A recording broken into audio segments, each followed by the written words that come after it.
บายดีท่านผู้ชมเมื่อนี้ก็สมางมหอยอยู่หน้าอ้าวเนาะนี่เรื่องจะคล้องเพื่อนจะคล้องน้องเพื่อนมาขอหอยเสลีเพื่อนมื่อนี้ไปเบิ่งน้ำกันแล้วก็สิพาท่านผู้ชมย่างเบิ่งแถวน้องแถวสวนเพื่อนนี่เอาเพื่อนปลูกยังแน่ไป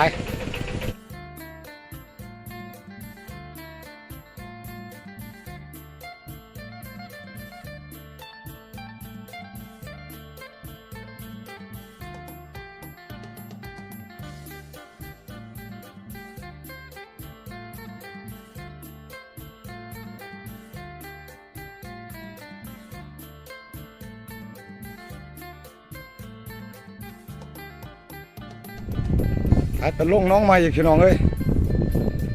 ฮัลโหลเอาหอยเพื่อนนี่แหละขอเพื่อนแหละแล้วเพื่อนปลูกมะขั่วอยู่แคมน้องเพื่อนนี่จะเบิ้งพี่น้องเอ้ยนำกันหลายขนาดเครื่องเพื่อนปลูกจะมะขั่วบานเฮา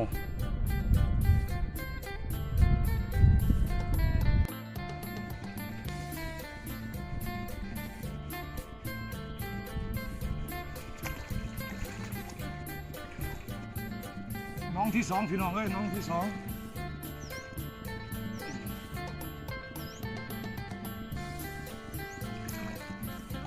นี่แหละบอลไฟฟ้ามันก่อนมันลายไปนั่นลายนี้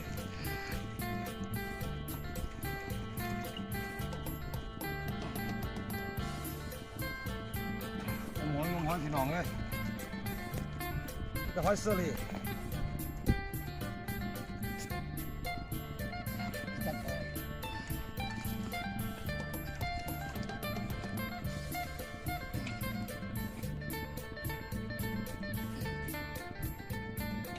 ให้มาเต็มของตัวนี้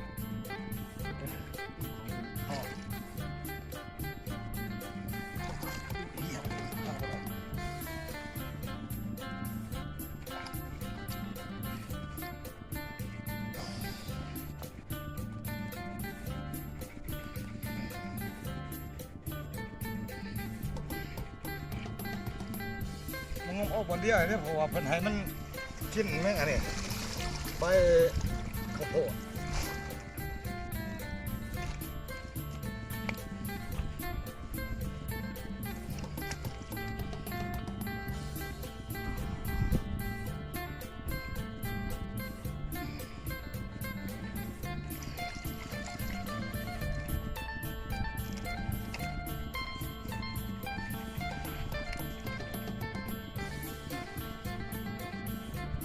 นี่เลยเทนเลยคุณหอยเซอรี่พี่น้องเอ้ย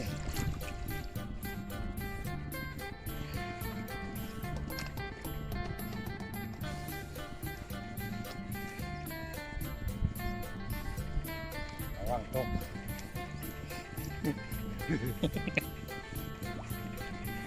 จะกระมุดน้ำแล้วที่แบบปูขึ้นมา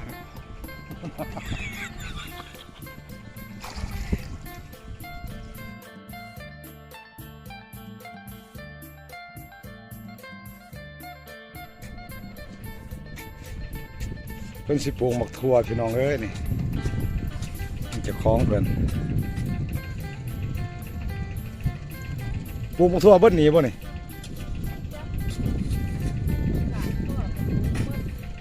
อ๋ออ๋อข้างพ่อเพิ่นว่าปลูกเบิดปลูกหมักทั่ว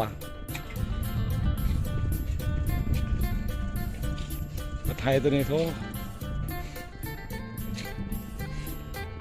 ได้พันคุ้มผมได้นี่จะบ่งหมกทั่วผมจะลองได้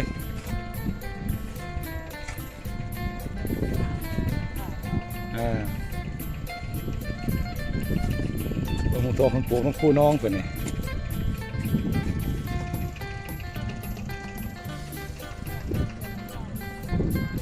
มันกระคังชวนหมักแป้งมีแต่หมักทั่วเบิดเท่านั้นแค่หัวเพิ่นน่ะ น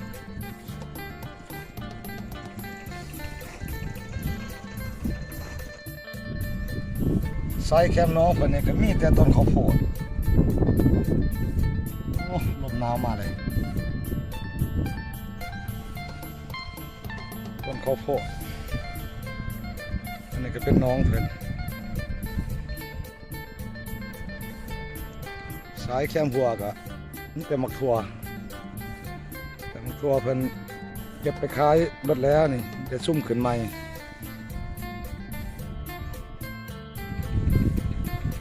นี่เป็นสวนหมักแตงเพิ่นเนาะอยู่คู่น้อง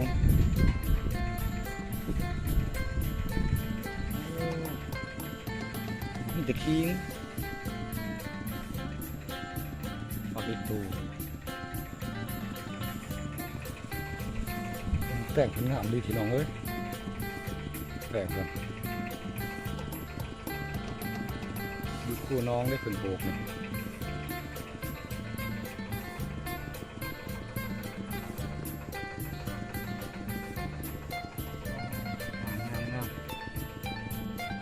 นี่กำลัง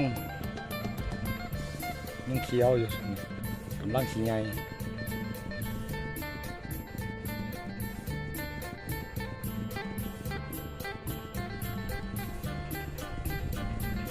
อยู่คู่น้องเป็นปลูก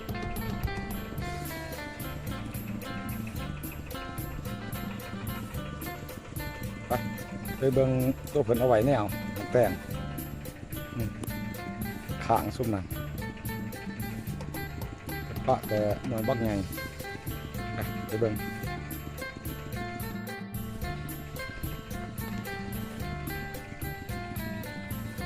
ตัวนี้เพิ่นเอาไว้แนว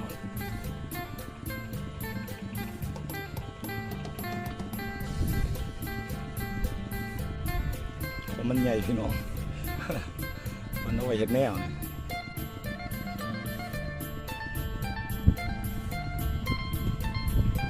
หลายหน่วยอยู่ได้เป็นหน่วย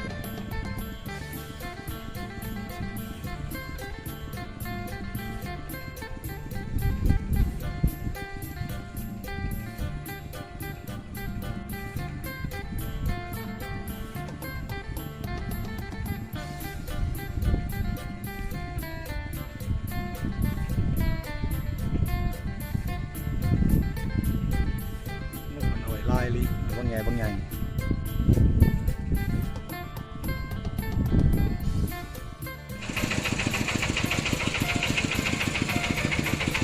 เรือแทงมาเอาของเกิน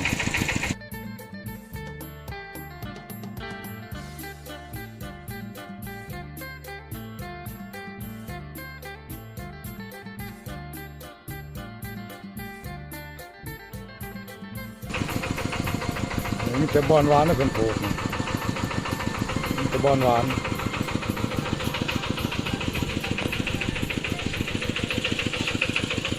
บอนหวานเลยถ้ามีตำหนินั่นนี่เป็นบอนหวาน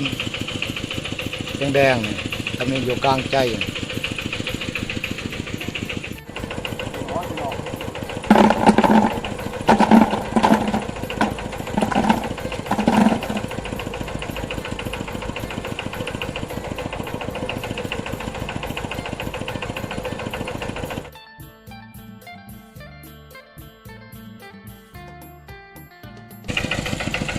หอยได้บ่หลายปานใด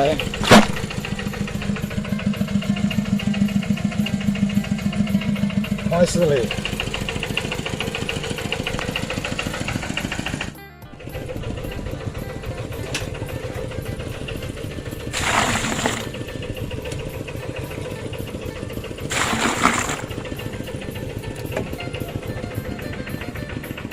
อย่าลืมกดไลค์กดแชร์และกดติดตามให้แน่เด้อ